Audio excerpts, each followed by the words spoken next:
Hello बच्चों, पिछले कक्षा में हम पंछी उन्मुक्त गगन के पद्य का भावार्थ सुने थे और उसी तरह वह पद्य पिछले कक्षा में समाप्त भी हुआ था। तो इस कक्षा में हम उस पद्य का सारांश या भावार्थ समझ लेंगे। देख लो बच्चों, पद्य का भावार्थ आपको पद्य सरल रूप से या सरल हिंदी में समझने के लिए उपयोग हो जाता है और उसी तरह पद्य के पीछे जो प्रश्नोत्तर है उसे लिखने के लिए भी आपको सारांश उपयोग हो जाता है। मैं इधर धीरे से वह सारांश पढ़ता हूँ, पद्य का सारांश क्या है पढ़ता हूँ, वह उसी तरह आप वह पद्य का सारांश सुनकर चाहे तो लिखकर आप उसका उपयोग ले सकते हैं। और एक बात, आप पाठ के प्रश्नोत्तर लिखते हैं उससे पहले किताब में यह भावार्थ भी आप लिखना पड़ता है, लिखना ही है।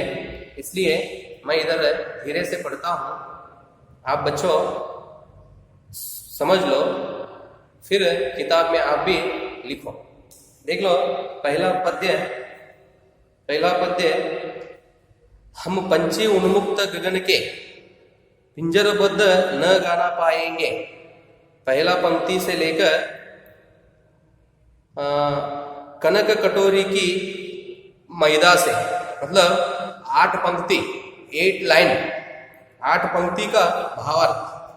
पहला पद वे क्या किए हैं, 2 प्यारा मिला के 4 पंक्ति के 2 पद, मतलब 2 प्यारा मिला के उन्होंने 1 पद किए हैं।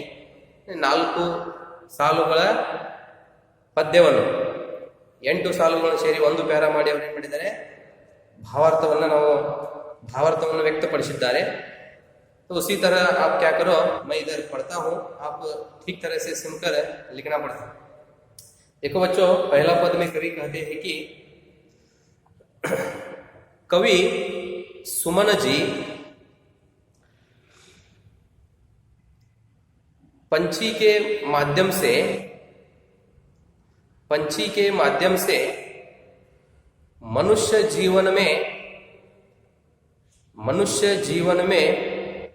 स्वतंत्रता के महत्व को दर्शाया है।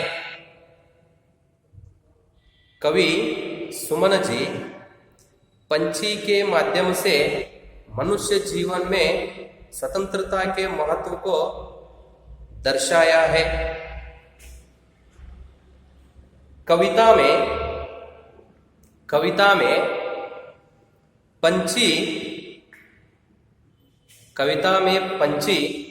अपना व्यथा, मतलब दुख, अपनी व्यथा का वर्णन करता हुआ कहता है। व्यथा का वर्णन करता हुआ कहता है कि हम पंछी स्वतंत्र आकाश में उड़ने वाले हैं। हम पंछी स्वतंत्र आकाश में उड़ने वाले हैं। अपना गाना हम पिंजरों में गा नहीं पाएंगे। अपना गाना हम पिंजरों में गा नहीं पाएंगे। पिंजड़ा भले ही सोने का बना हो, पिंजड़ा भले ही सोने का बना हो,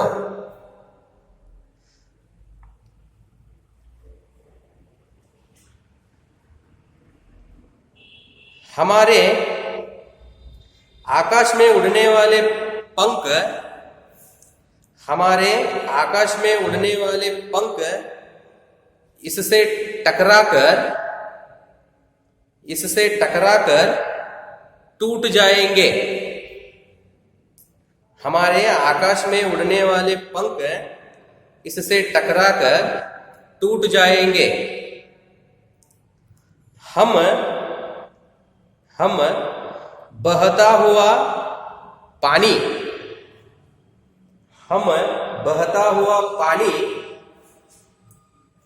अर्थात नदियों का पानी पीने वाले हैं, नदियों का पानी पीने वाले हैं। हमारे लिए सोने की कटोरी में, हमारे लिए सोने की कटोरी में रखी हुई, सोने की कटोरी में रखी हुई मैदा से कहीं भली, मैदा से कहीं भली नीम की कड़वी निभोरी है, मैदा से कहीं भली नीम की कड़वी निभोरी है। हम भूखे प्यास मर जाना पसंद करेंगे, हम भूखे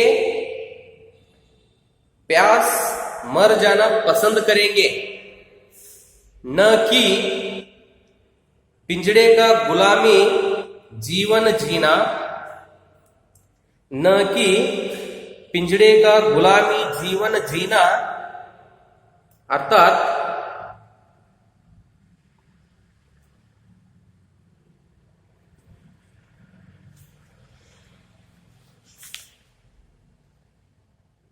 पिंजड़े का गुलामी जीवन जीना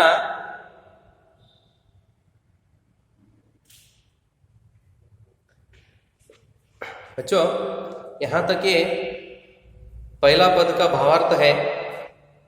ये भावार्थ आपको मैं पहले ही कहा हूं, क्यों यह भावार्थ हम उपयोग करना है।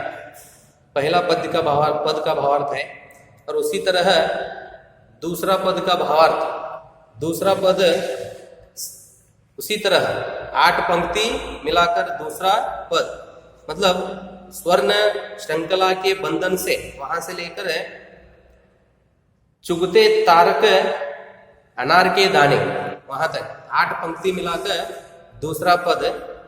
तो दूसरा पद का भावार्थ इस तरह है बच्चों, ठीक तरह से सुनो। कविता में पंछी कहते हैं कि, कविता में पंछी कहते हैं कि हमें सोने के पिंजड़े में, हमें सोने के पिंजड़े में बंद कर दिया गया है, सोने के पिंजड़े में बंद कर दिया गया है। इससे हम अपनी गति उड़ान, इससे हम अपनी गति उड़ान सब कुछ भूल गए हैं, सब कुछ भूल गए हैं।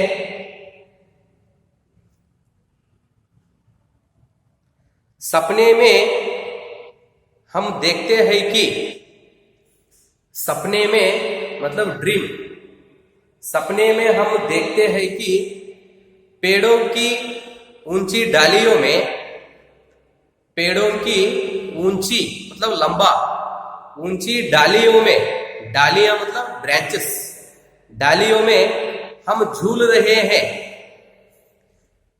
पेड़ों की ऊंची डालियों में हम झूल रहे हैं। पिंजड़ों की खैद में, पिंजड़ों की खैद में आने से पहले, पिंजड़ों की खैद में आने से पहले हम सोचते थे कि नीले आसमान की सीमा को, पिंजड़े की खैद में आने से पहले हम सोचते थे कि नीले आसमान की सीमा को नाप लेंगे, नीले आसमान की सीमा को नाप लेंगे। अपनी सूरज की जैसी लाल चोंच से, अपनी सूरज की जैसी, अपनी सूरज की जैसी लाल चोंच से तारों को जो अनार के दाने, तारों को जो अनार के दाने जैसे हैं, उन्हें चूग लेते, उन्हें चूग लेते। यह सब मात्र कल्पना है, यह सब मात्र कल्पना है, क्योंकि हम पिंजरों के बंधन में कैद है। यह सब मात्र कल्पना है, क्योंकि हम पिंजरों के बंधन में कैद है। ठीक है बच्चे, यहां तक दूसरा पद का भावार्थ है।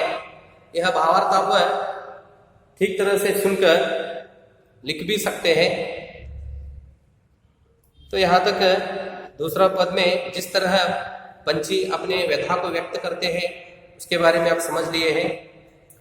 तो हम अगली कक्षा में और एक अंतिम पद में कवि क्या कहते हैं उसके बारे में चर्चा करेंगे बच्चा। धन्यवाद।